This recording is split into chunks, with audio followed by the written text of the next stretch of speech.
ہوگی نہیں نہیں دوسرا سلام پھیرا نا جب میں نے آپ کا معاملہ تو بالکل ہی آسان ہے نا کہ آپ تو پہلے بھی قبلہ رو تھے بعد میں بھی ہو گئے. ہم یہ پوچھنا چاہتے ہیں کہ درمیان میں اگر 2 رکعتوں کے بعد انقطاع آ گیا کہ کسی نے یاد کروایا یا کسی او بھائی سن لو میں یہ کہہ رہا ہوں آپ کی بات تو ختم ہو گئی. یہ اور لوگوں کو مسئلہ بھی بتانا ہے نا. آپ کی بات تو بالکل سیدھی اور سادہ ہے, اس میں تو کوئی کنفیوژن ہی نہیں ہے. یہ ایک نیا سوال ہے کہ اگر وہ اس کو کسی نے بتایا کہ آپ نے تو سلام غلط کہہ دیا, ہاں یہ بات, یا وہ ادھر ادھر اٹھ کر بھی چل پڑا, تو بالکل وہ بھی یہی کرے کہ جب پتہ چل گیا یا کسی نے بتایا تو سیدھا قبلہ رخ ہو کر جو باقی رکھتے ہیں پڑھے اور آخر میں سجدہ صاحب کر. ہاں یہ بات چلیں بات کلیئر ہو گئی نا. یعنی آپ کے سوال سے ہم نے ایک اور سوال نکالا.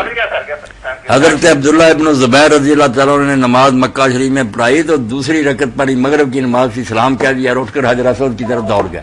تو لوگوں نے کہا ایک رکعت تو رہتی, پھر انہوں نے وہ ایک رکعت پڑھائی اور بس سجدہ صاحب کیا. جی السلام علیکم ورحمۃ اللہ. نماز کے درمیان جو باتیں ہوتی ہیں نا مغالطے سے, ان کا کوئی ڈر نہیں. میرا یہ سوال ہے کہ پیس ٹی وی پہ نا کل بتا رہے تھے ایک مولانا صاحب عرفان ہے ان کا نام, ہاں ہاں, کہ خالی جمعے کا روزہ نہیں رکھنا چاہیے, ٹھیک, اور ہفتے کا بھی خالی روزہ نہیں رکھنا چاہیے. روزہ ہفتے سے شروع نہیں کرنا چاہیے, اور جمعے کا اگر روزہ رکھے تو پہلے جمعرات کا رکھے پھر جمعے کا رکھے, اور اگر ہفتے سے شروع ہی نہیں کرنا, بالکل ہفتے سے بالکل شروع روزہ کرنا ہی نہیں. اگر ہفتے کا ہی چاند نظر آ گیا اور ہفتے کی رمضان کے علاوہ بتایا نفلی روزوں کی بات, ٹھیک ہے ٹھیک. یہ میری بہن سے جو ہے نا جمعہ کا روزہ, اس کی بات ٹھیک ہے. اگر کوئی آدمی صرف یہ عادت بنا لینا کہ جمعہ کا روزہ رکھا کروں گا, نہ آگے رکھے نہ پیچھے رکھے, تو پھر یہ بات نہیں ٹھیک. اس سے منع کیا 2 ہونے چاہیے, یا جمعہ رات رکھے ساتھ یا ہفتہ رکھے. اکیلا جمعہ جو ہے نا اس کی نہیں آپ نے اجازت دی کہ مسلمانوں کی عید کا دن ہے. یہ بھی ہفتہ وار عید ہے نا کہ نہاؤ دو خوشبوئیں لگاؤ عبادتیں کرو. یہ سوگ کرنے بیٹھ جائے کہ میں نے روزہ رکھ لیا, یہ نہیں. اگر رکھ لیں 2-3 تو ٹھیک ہے, ورنہ اکیلے کی نہیں اجازت دی. باقی باتیں جانی. بچپن میں ہم تھے تو میرے تو گھر والے ہمیں جمعے کا اسپیشلی رکھوایا کرتے تھے کہ چلیں باقی دن نہیں رکھ سکتے, تو جمعے کو اس زمانے میں اسکول میں بھی چھٹی ہوتی تھی تو ہم روزہ رکھ کے موج کرتے تھے. آپ کی بات امام مالک کہتے ہیں نا کہ میں نے مدینہ میں دیکھا کہ یہاں کے بڑے بڑے اہل علم جمعے کو خاص طور پر روزہ رکھتے ہیں, مگر وہاں بھی علماء نے یہ عذر پیش کیا کہ انہیں حدیث نہیں ملی, اس لیے ان کو معافی دیتے ہیں. کام غلط ہے. ٹھیک, مولانا صاحب ہم نے تو بچپن میں رکھے ہیں روزے. کوئی بات نہیں, اللہ اجر دے گا. مگر اب آپ سن لیں نا کہ 2 رکھنے ہیں یا 3, اکیلا نہیں جمعے کا رکھنا. بچوں کے لیے تھوڑی گنجائش رکھیں گے آپ؟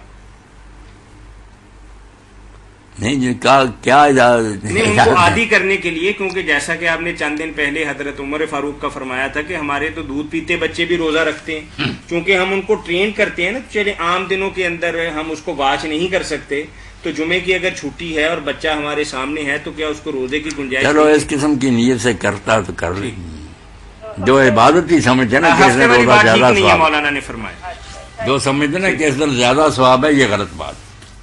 ثواب سارے دنوں میں ایک جیسے. جی السلام علیکم ورحمۃ اللہ. السلام علیکم. جی وعلیکم السلام ورحمۃ اللہ. ورحمۃ اللہ. ٹھیک ہے الحمد للہ.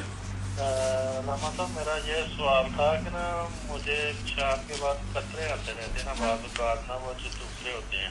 ٹھیک ہے, تو میں نے پوچھنا تھا اس حالت میں نماز کیسے پڑھ سکتا ہوں, کیونکہ اکثر مجھے یہ وہم لگا رہتا ہے کہ میں ٹھیک نہیں حالت میں ہوں.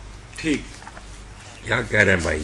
کہ بھائی کو نا پیشاب کے حوالے سے کچھ تکلیف ہے اور کافی عرصے سے ان کو مرض ہے کہ کچھ قطرے آتے ہیں, اور بھائی یہ سمجھتے ہیں کہ میرے کپڑے بھی ناپاک ہیں اور میرا نماز پڑھنا بھی مناسب نہیں ہے. تو اس حوالے سے آپ دین اسلام کی روشنی میں کیا فرماتے ہیں؟ نہیں, اگر آپ کو یہ تکلیف ہو گئی نا تو کوئی بات نہیں, آپ پاک ہی پاک ہیں, نماز پڑھتے رہا کریں, بالکل جائز ہے آپ کی نماز. فکر نہ کریں, قطرے آتے رہیں تو کوئی بات نہیں, کرم فرمائے اللہ پاک. اچھا, جس کے لیے تو مرض ہے وہ وہاں تو آپ گنجائش نکالتے ہیں, لیکن عام آدمی کے لیے؟ عام آدمی کو کیا ہوگا؟ نہیں, اگر کبھی کبھار کسی اور فرد کے ساتھ ایسا ہو جس کی عادت یا بیماری نہیں ہے, تو اس کے لیے تو یہ حکم نہیں ہے نا؟ نہیں. جزاکم اللہ خیر. چلیں, ایک دادا کے حوالے سے ہے جی کہ اس نے اپنی ایک پراپرٹی مسجد کے لیے وقف کی تھی. اب ان کے حالات بگڑ گئے